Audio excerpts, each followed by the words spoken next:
Are you looking for ideas to maximize your youth room and make it an incredible space to reach your students? That's what we're talking about today on the Ministry Coach Podcast.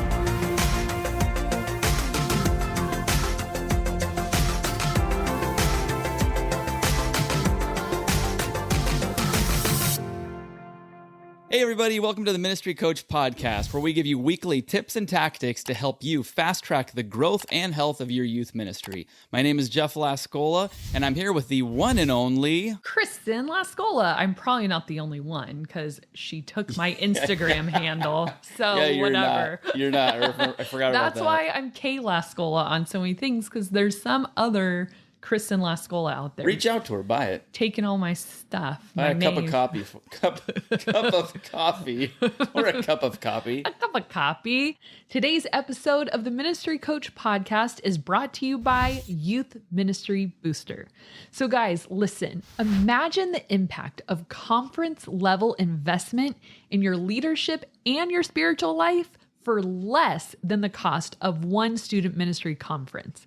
Youth Ministry Booster is only $199 a year, and listen to everything you get with that. Live video webinars with leading ministry voices and on-demand digital resources whenever and wherever you need them. And practical training courses to keep you sharp and up to date with what's going on in the youth ministry world, and weekly soul care calls to support your mental and spiritual health. Plus, you'll be put in a mastermind group with other youth pastors across the country who understand your context but aren't directly in it. Grab your seat at the table, but hurry because registration closes September 2nd.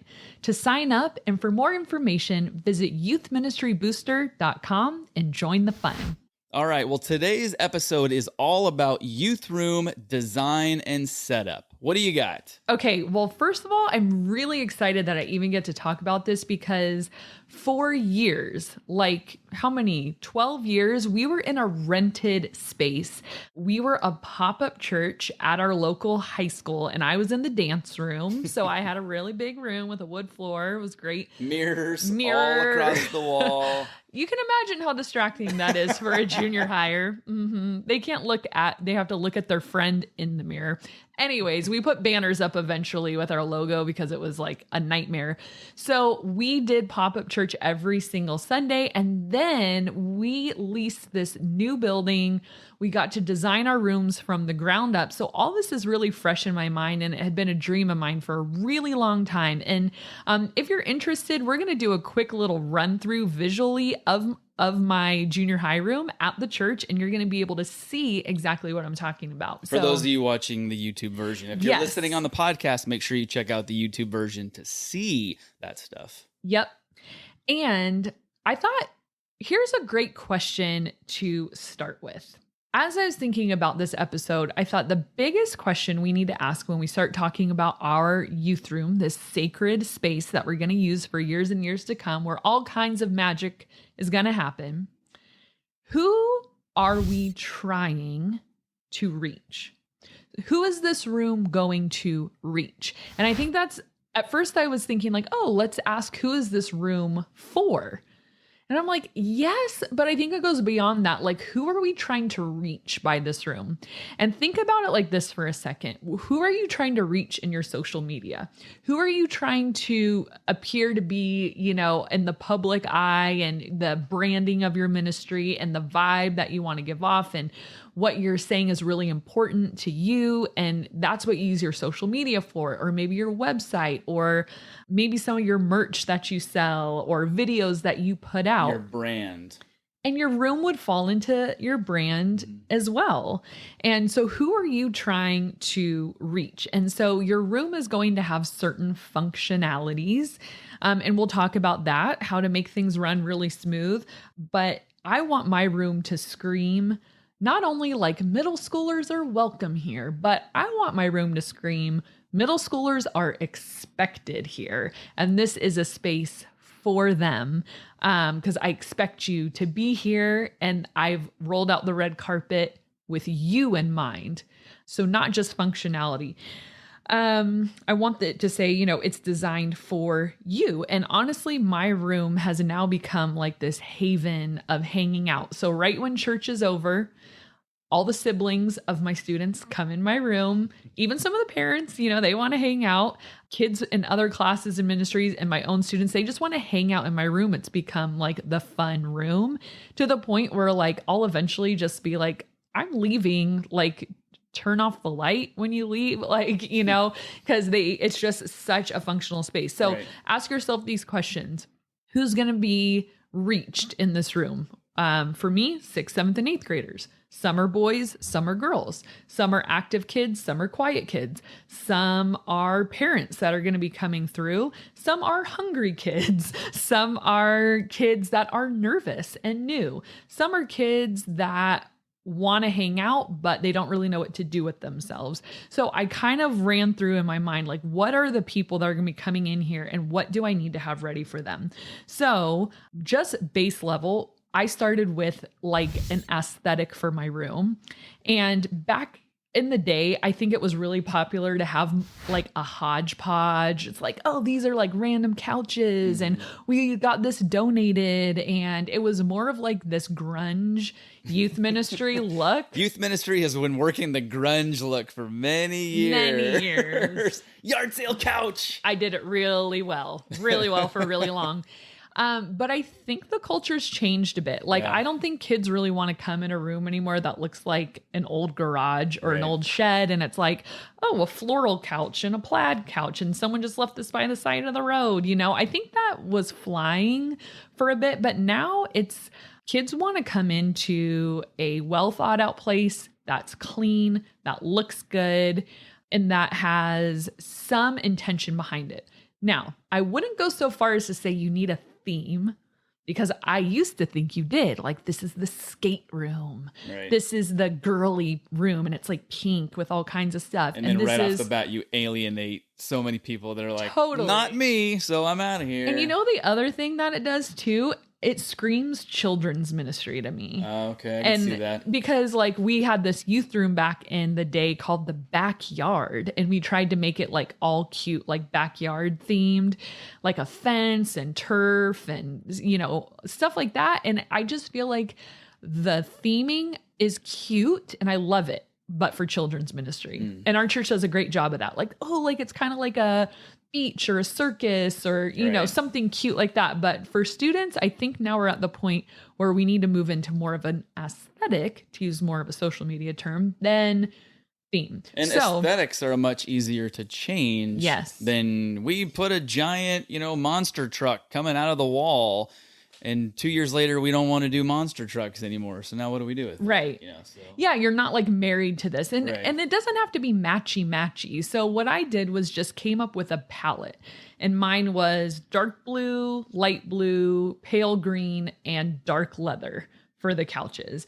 And so everything kind of fit in that like cool tone like vibe. So one thing we did that this was my favorite purchase, and we'll put a link into the show notes. These chairs on Amazon are, I always had like the random gray metal fold out chairs. Metal fold out chairs, I do like for junior high, especially because they're, believe it or not, they're not indestructible. Junior hires will still find a way to twist metal, but for the most part, they're indestructible. So they have these colored fold-out chairs, and I got half teal, half dark blue. And just setting up the chairs alone, it's like this big sea of blue and teal. And sometimes I pattern them like every other or like rose, different colors. And it just adds this big pop. And all I did was set up chairs. You can get them on Amazon. They come in a pack of 4. They're fairly affordable. And I mean, they're no more expensive than regular folding chairs. And I've had them now for years and they've lasted. And so it's kind of this one-time buy. The other benefit to them is you can already have teams split. So it's like, oh, if you're in a teal chair, you're going this way. Or if you're, if you're playing basketball or something, chair basketball, if you're in a blue chair, you're going that way. And it's just like an easy divide, very visual of who's on what team. So that was one of my favorite purchases. It also is easy to fold them. I mean, they're a folding chair. Fold them up and you put them off to the side and you have the entire room. Yep. Because those old school ones, you had to like either stack them or just push them all, and then it's like, well, now and those take space. up the stackable ones take up a lot of space. Oh my gosh, junior hires are little. They don't need like these giant plastic chairs. Right. So yeah, I love it for that. And then what I did on each wall was, my room is big. Well, it's not that big, but the walls are big. Right. High ceilings. High ceilings, big walls, industrial. That's like all churches are where we're from. It's all industrial. And so I was like, man, let's do one giant piece on each wall. And that kind of takes care of it. So on one wall, I did our youth group logo, which is blue and green. So it happens to go with the aesthetic. That's a good like direction to go. What is your logo already like? So you don't have to do a brand new logo. Build your room around that. Then on the other wall, I have giant pictures of kids in our youth group on Gatorboard and from all different events, like our rafting trip and then our winter camp and then Christmas stuff. And it's all these different kids.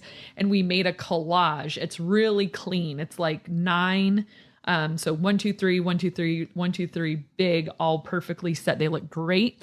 And then on the other wall, I have this giant IKEA print picture of a wave, like at the beach. It's just sort of like, I inherited it somewhere along the way, but it looks good in there. So it's like, it matches. So it's like, let's just get these big pieces on the walls going with our colors. And now we have the chairs, and now the bones of the room are kind of starting to, come into place. And then I like to have one kind of weird piece in there. So for us, check. You're not wrong, but I'm not always in the room. That's true. So maybe I'm getting avocado toast at the cafe. Now we need something weird in there. That's true. Junior hires are weird. Who's weirder, me or a junior hire? That's a toss-up, honestly. Depends on the day. Whatever. God made me this way special. God made me special. Okay, so you want like one weird piece, standout piece, something a little risky, because like I said, we don't want everything matchy. We want it clean, we want it aesthetic, but then like I threw in this crazy rug and it was just like all these colors and it was like all knotted and messy and people would talk about it, and everything else was clean enough to like, this rug didn't look grunge. It looked like, oh, that's fun. So maybe it's a weird statue or figurine, or maybe it's a weird art piece. Like if you just search weird art, like I saw Nicolas Cage on a chicken's body. It was Nicolas Cage's face and it was like a chick, like a baby chick's body. It was so weird. Or this banana and it was peeled, but instead of a banana, it was a shark, but it looked like a banana. It was just, I don't know, something funny. You're weirder than junior hires. I didn't make the art. I just Google searched it. It's cheap. So I just think we need one little like standout. Right. I think it adds a lot of fun. Okay. So now kind of let's move on to more functionality. So we've got the wall color, we got the chairs, we got the art, we got things taken care of, we've picked a color palette. Now, how do we make the room more functional? So I want to talk quickly about lighting. So if when you walk into your youth room, all you do is flip on a switch and your overhead fluorescents come on, you fail. Kind of flicker, buzz for a little bit. Mood kill. Yeah. Okay. Vibe kill for sure. So here are a couple of my favorite lighting things for youth rooms. Number 1, market lights. They're the best. So I have them all starting at a point and then they fan out and go over our seating area. Wait for it. Worship starts, overheads go off, only market lights are on. Awesome vibes, right? So now, we already mentioned you have a really high ceiling. I do. So that goes well with it. Yes. Is there another way to use it if you don't have a high ceiling? I feel like even if you don't have a high ceiling, you could use smaller lights. You could pretty much put like you could just staple gun like Christmas lights up on the ceiling or something like that. Just not over the entire room, just over the seating portion. So if it's really low, just use a smaller bulb or whatever. I think it could still work. Or you could do standing lamps or pendulum lights. around the stage area. I love pendulum lights on the stage. I think it adds a really cool feel when worship starts, or if you're showing a video that night or something. This took me forever, but I love it and I'm never taking it down because it took so long. We did like a lantern chandelier. So we got these lanterns, some were white, some were blue, some were green, gray, and we like the paper kind. The paper lanterns. Yeah. I got them at IKEA, and you can just Pinterest this, but you put them at all varying heights and they're varying sizes. And then you tie them to like a hula hoop, and that just makes the chandelier. And mine actually have LED lights in them. So I didn't know that. Yeah, I had them done. And so they're on a remote, and when worship starts, I turn that one on too for another feel. So whether it's floor lamps, pendulum lights, market lights, lantern lights, whatever, just get some good lighting in there. Even lamps on a table or tables throughout, standing lamps. Now, know your activity level in your room too, though, right, because lights break. Right. So my ceilings are high enough when the kids throw balls, like it's usually okay. They've kind of destroyed a couple lanterns, and, I get all like, this is why we can't have nice things, at them. I feel like really mom when I do that. But yeah, just know your context. All you need to know is you need lighting options besides the overhead fluorescents. Right. Okay. So let's move on to sound and tech really quick. I'm not going to spend a ton of time here. This is really going to depend on your budget. You need sound. Technically all of it. And I probably should have said this in the beginning. Yeah. All of this is obviously based on what budget you have, and you do the best with what you are given. Yes. And you make it work for that. But there's a lot of stuff that you can get for cheap. I'm not talking about the whole yard sale couch thing, but it's like, if they looked legit, then why not? Would you like to know another method? You will never know until you ask, but parents, yes, you put together a wish list and you say, I'm looking to redesign our youth room. I'd like to do this, this, and this. Here's what I need. Would you like to contribute? So they can either I'll give you a Visa gift card toward that, or like an IKEA gift card. I assume they have gift cards toward it, or literally send them the link and they can go and buy it or whatever. But you'd be surprised how generous parents are, especially parents who've always wanted to help you out, but they're not like the volunteer small group leader type. So it's like, well, then buy me nice things. That's my favorite. And we're going off topic here for a little bit, but that's my favorite way to help, because so many people are like, how can I help? But really what they're saying is, what's the easiest thing I can do to help? And someone just giving, here, $25, $50, totally, or whatever it is. And they're willing to do that, as opposed to, can you come to an all-nighter and stay up and play with the kids? No, just absolutely not. I'll add it to my What's Amazon the check? cart. Who do I make this out to? Yeah, exactly. So, and there's a lot of parents, and you might not get everything, but even parents might donate their services. One of mine is an electrician, and he came in and did my lights for me. So yeah, you never know. You never know what you'll get. Never know until you ask. For sure. So sound and tech, obviously based on your room size, you might not need a big old system and a sound booth and a soundboard and, 2 flat screens and all. You might not need all of that. But what you do need is something appropriate for the size of your room that sounds and looks good. Okay. You fill in the blank with that. But here's the only thing I will say. One of my favorite things to do, and this is kind of a no-brainer, but I'm just going to mention it, is having music playing all the time at the beginning when students are coming in, and then at the end, pray, whoever's in the sound booth, hit that music. It adds such great vibes. And do not be a stickler that it has to only be Christian music. You can throw some, young and free in there. Clean stuff. Right. Keep it clean, because here's my thought. I had a parent a long time ago push me on this and said, I think you should only play Christian music. She's one of my volunteers. And I would push back and say, why can't Christian music be good? I mean, that's shots fired. But I can't believe you said that. But it's true. There's a few artists I feel like, hey, you're actually different, instead of being like I'm not going to throw any radio stations on the bus, but we put them on and you're like, I've heard this song for 24 hours straight. Like, come on. It's time to branch out, people. Jeff, when's the last time you listened to Christian radio? I do it all the time. Oh, you do? Yeah, because when our kids are in the car, I try and keep it clean. But Jana Elira. I love it. Rocks. Love it. But there's so much Christian music that I'm like, come on. This is the same. Rewind 10, 15, 20, 30 years. I'm like, it's the same stuff. I still love Michael W. Smith. Good for you. All right. Sorry. Moving on. Michael, if you're listening, would you like to be a guest on my podcast? Because, we have some history that you don't know about. Anyways, so I think have music playing. If a student walks in and and this is what I told this volunteer / parent, because she was like, oh, how about just Christian music? I said, yeah, but when a new student comes in and they recognize or like a song, that bridges such a gap, like that you don't like, okay, like these people kind of get me. And I kind of, not that we have to compromise. We're just going to play bad stuff because, like we want to reach kids. Right. Like, of course not. But I have a playlist. If you want to go on Spotify, it's Chaos 4.0. And I think every song on there is so fun, so clean, and so relevant. Well, we've been in quarantine for 6 months, so it's probably not relevant anymore. Maybe don't go check it out. But you get the idea, is like mix it up. And another thing to add to that is picture Sunday morning, you're there first. Well, assuming that kids didn't get there 12 hours early, but you're there first, setting up, doing a few things.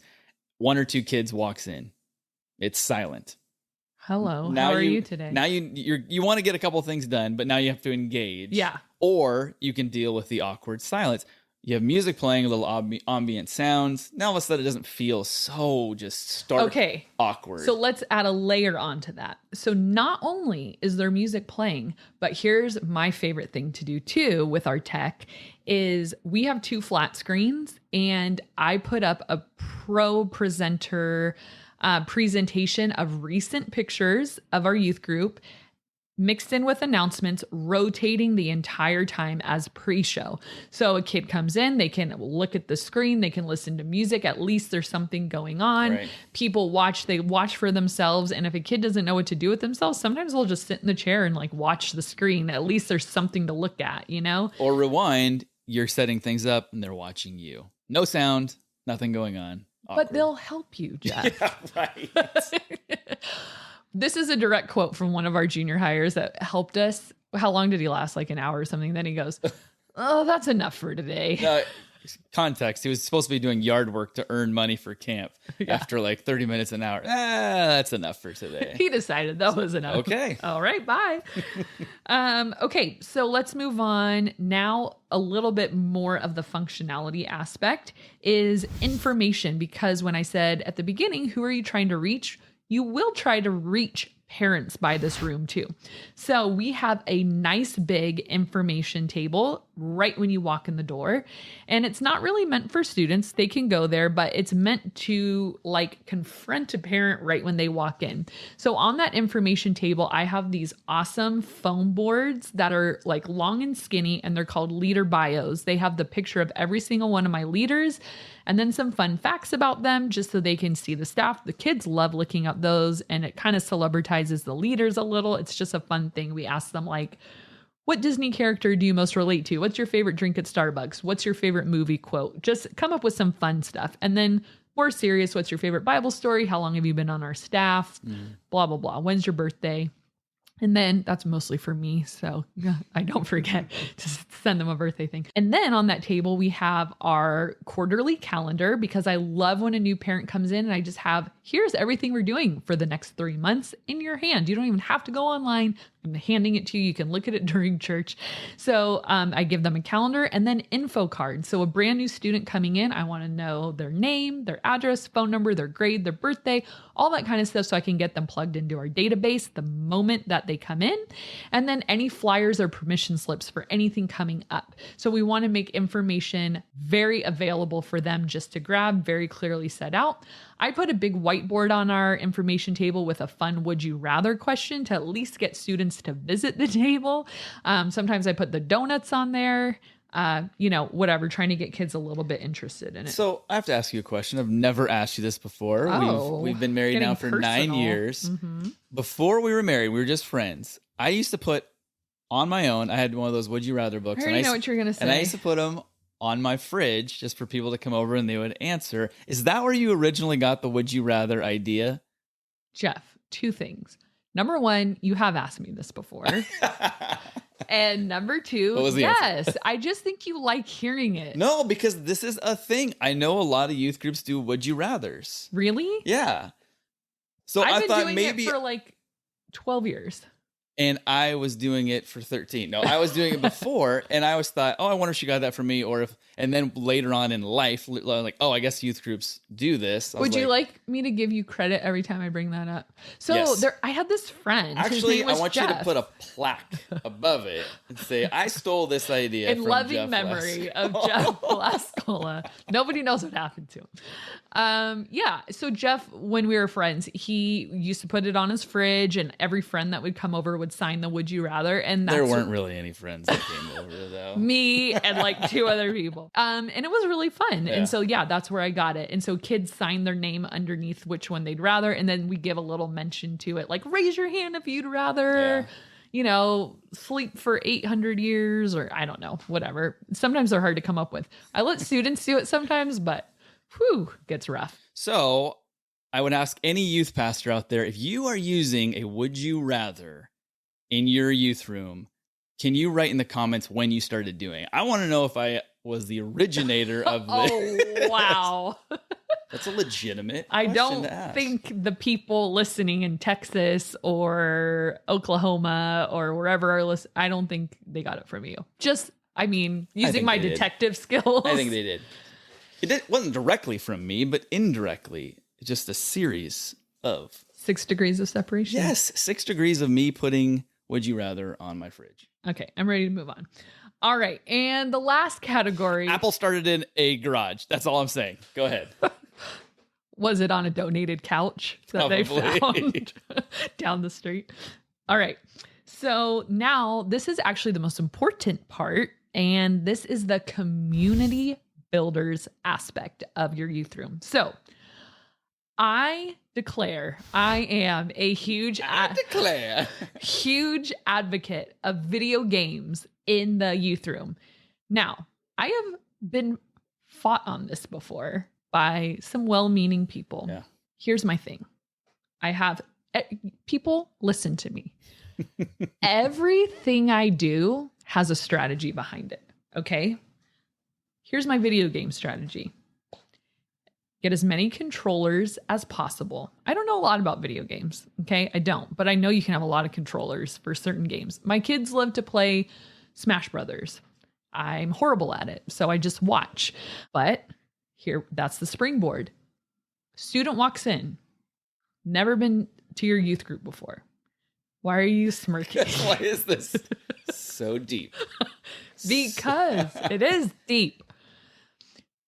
Not only, so like say there's 4 to 8 kids playing video games. Have you ever noticed what will happen is there'll be a bunch of kids crowded around watching them play video games. And this is like a YouTube thing. They go online and watch people playing video games, which blows my mind. So boring. But they love it. And so here's what I've noticed is a kid that comes in, never been there before, has no idea what to do with him or herself, sees a crowd looking at something, and they just kind of like stand next to them and watch. And it takes so much pressure off of them to be like, hello, everyone, because everyone has a focus and they're part of a group and they're not standing out and the nerves go away. And I promise you that is a relational strategy because I watch it and then I'll stand next to them. I'll be like, hey, like, what's your name? Josh. Oh, cool, Josh. Like, can I have you fill out an info card real quick? Sure. Well, we have donuts over there too. Like, feel free to grab one. He'll fill out his thing, put it, and I'll be like, awesome. I'll ask him a couple questions and then he can go back to watching the video games. This is his safe space to be involved. All right. I love that.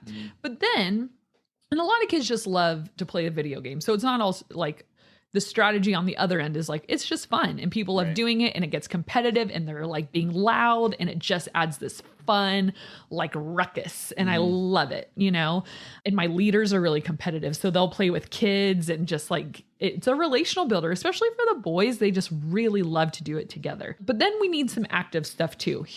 When I'm in the junior high room, here's where you can find me playing Ultimate Foursquare and nailing kids. Okay. So if you've never played Ultimate Foursquare, it's the funnest game ever. So I tape off like a Foursquare thing. We'll show you in the video. And it's kind of like dodgeball and Foursquare at the same time. So if you catch it before it bounces in your square, it becomes dodgeball and you throw it at someone. And if they catch it, you're out. But if not, they're out. And it's really, really fun. And that's a great game because it's active. And so many new kids, I'll just invite them like, hey, do you want to play with us? And they just stand in line and all of a sudden they're a part of something. There has to be stuff that they can be a part of that's very low risk, very low commitment, very low standout. Because you can teach them. I just taught you how to play that game. You can teach them in 10 seconds, they get in line and now they're a part of something. I have other games. Like the most popular like arcade game I've ever had was one of those little shooty basketball things with the return. Yes, the shooty basketball game. Yeah. Guess how long it took them to break the return? Like literally Day one. 4 weeks, and then it was done. After every week was like retaping it back together. They're so hard on stuff. I have air hockey. They love that. I have foosball. They love that. So then I spread those out throughout the room. They can get kind of a group together. That's another spectator thing. That's great. And then there's like the chill kids. So we have like just a cool seating area. It's like this L-shaped brown leather couch, coffee table in the middle. And I have some of those like more grown-up coloring books with markers. And so my like quieter artsy kids will like grab a donut or a coffee and sit there and do their thing. And then that's a great place where you can just sit next to them like, hey, what are you drawing? What are you doing? And then you leave. You don't have to like hang there the whole time, but it gives them kind of a safe place. Also, I've had kids with learning disabilities that find that a really safe place to hang out if worship is too overwhelming or if they need a break. And so it's just this nice little nook where they can hang out. Or I've even put more meaningful stuff there, like those Bible comic book things, that's just something fun to flip through so that they have something to do. Here's a little pro tip that I learned along the way also is having a water cooler in your classroom with little plastic cups. It's a bit of an investment, but because students were always finding a reason why they needed a drink of water and they wanted. Was it usually during the middle of a message or? It wasn't during the game or the donuts or a video. But then it's like, I'm so thirsty. And now I'm like, oh my gosh, we have water right here. You don't even have to like take all your friends out in the hallway, make a ruckus while the adult service is going on. That was actually our campus pastor who, thank you, Trent. This was his idea because he was tired of middle schoolers out in the hallway during church, getting water for 100 years. So now they years. just drink a bunch of water and they use it to go to the bathroom down the hall. Yes. And then that's a whole other thing. So anyways, but having the water there is big. Now, last community builder is the most popular place you will find our students. Remember I mentioned those hungry kids in the beginning? So we have, not in the room that we use on Sunday, but the room we use on Tuesday, we have a snack shack that sells soda and candy and chips and ice cream. Everything is $1. We were serving pizza, but now post-COVID, we're not doing pizza anymore. I think we could find a way to do it. We just push pause on it. That was the most popular place. Kids, especially junior hires, they want to eat candy. They want to eat ice cream. So, and that area has its own kind of little hangout area too. We got one of those like Coke, like refrigerator kind of things. Yeah. And all the like little drink sections. It's awesome. I have 2 leaders who are like manager and co-manager, and they assistant to the manager. Yeah. And they do it together and they knock it out so quick. Kids bring their money. It's awesome. We sell our shirts from there as well. But just think of some kind of food aspect. So if you can work it in your budget to have donuts, our high school does like bagels and they have cream cheese and butter and stuff out for the kids, and the kids can toast their own stuff. If you do high school, that might be, bagels are like maybe more sophisticated than donuts. I don't know. And they do coffee for the students, something like that. But just a food aspect, my kids come in like ravenous wolves and devour every donut, devour everything. So the donuts on Sunday are free. We worked that into our budget. And then all the other items at our official snack shack are $1. So try to come up with something that covers those bases. I feel like $1 is very reasonable. Every we end up kid making money. That's what I was going to say. So there's a lot of people out there in churches, youth pastors, that think I shouldn't make money. I thought that for a very long time. Here's the problem. So first of all, if you're just giving it away for free, God bless you. You must have a huge budget, and then, good for you. But that's most likely not the case. If you're probably thinking, we're going to sell it at cost because we don't want to make a profit. Guess what? You lost money. And here's why. Because there's no way that every single item is accounted for. Right. You yourself are gonna have one, so you're gonna give one to it. Only if we have LaCroix. You're gonna give one to a student. Students might just find a way to take one. You lost money. I think someone is taking stuff, and if you're listening, put the Twix back. But it's true. So here's the deal. Add a little bit of profit because it's going to go back into your ministry. And that's what I was going to say. So with the profit we make from the Snack Shack, here's the 2 things I use it on. Number 1, camp scholarships. So our manager of our Snack Shack, he'll give me not every single night, but like after the profit is at a certain level, he'll hand me an envelope. He'll say, here's the extra. I'm going to use the rest to go buy new stock. This is excess. So I put that toward winter camp scholarships, summer camp scholarships, event scholarships, whatever. It goes right back to the kids. If there's anything left after that, I spend that on my leaders and I take them on a retreat. They still pay, but it's like additional costs. Right. Like I took you out for dinner, or we all went out to Pyle up in the mountains, or something fun like that, or a Christmas gift for them, just something kind of extra to appreciate their hard work. It never like goes like, oh cool, Kristen's gonna go on an Amazon spree. Never. It goes right back into the ministry, which is awesome.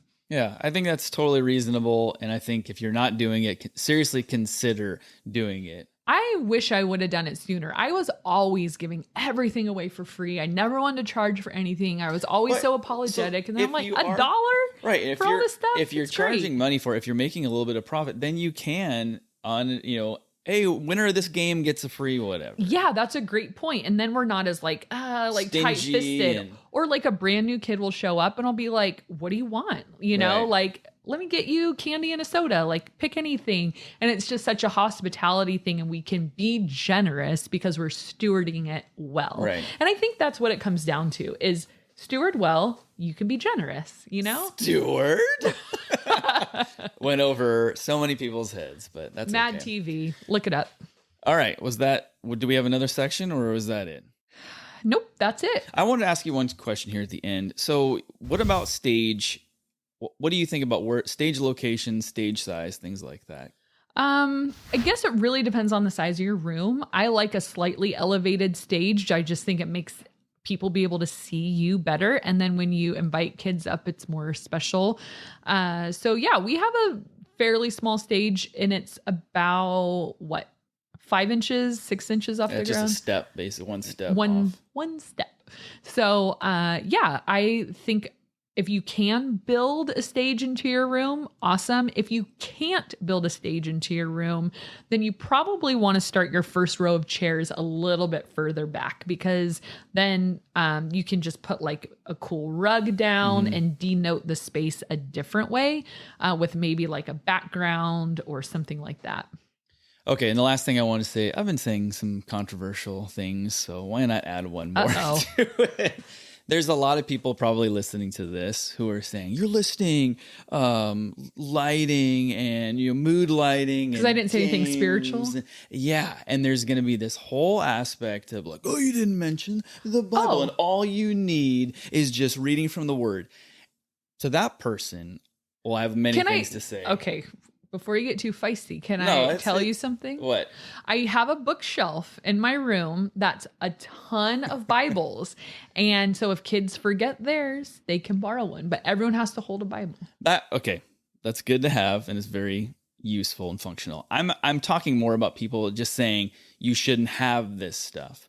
And you've expressed reasons why, builds community, and things like that. But to that person that's saying that, he's going to say it. I think you need to realize if you're preaching the Word of God and you give any illustration, then basically you're doing the same thing. You're trying to make it relatable. You're trying to bring the word of God to someone where they're at. And doesn't mean you change the word of God, but you make it relatable. This entire episode, if you made it this far, I hope you did, is about making your room relatable so that you can preach the word of God and build community. Yeah, think of it as an evangelistic tool. You're using your room to reach. Like that's where we started, and I guess that's where we're ending. So we're using the room to reach. So in some societies, we have a room with metal blinds and just one single light bulb, but that's all we need. Right. Because they've come from a more grateful society. No, they've just come from a different place. Right. And where the culture we are reaching and the culture we are ministering to, these are the things that are important to them. They're not spiritual or unspiritual in the sense that like there's nothing spiritual about good lighting, but there is something evangelistic about it. And I think that took me, I mean, I empathize with the person who struggles with that because I think I did for a while. It was just like, who cares? And then, especially meeting our campus pastor, that kind of stuff's really important to him. Mm-hmm. And I just watched our church grow. I watched this become a place that people want to be and use for different events and come, and it's a home away from home, and you're there and you feel awesome. And I'm like, okay, like I really do think there is something to aesthetics, and we're created with an appreciation for beauty and that speaks to us in our culture more than anywhere else. But I get it. I get the struggle, but now I'm kind of on the other side. Cool. All right. Well, thank you so much for listening, you guys. For those of you who heard it on the podcast, check out the YouTube video and you can see some of the stuff we were talking about. And for those of you watching on YouTube, hey, thanks for watching on YouTube. Check out the podcast. It's cool to be able to listen to it when you drive. Make sure you subscribe, make sure you like, and we will see you next time. Thanks for checking out this episode. We hope that it provided a ton of insight for you to create health in yourself, your ministry, and your church. And if you haven't already done so, please subscribe to the Ministry Coach podcast wherever you're watching or listening. And it would mean so much to us if you would rate and review this show on Apple Podcasts. And we'd also encourage you to share it with a friend so that it can go to help more people. Thanks for watching, and we'll see you next time.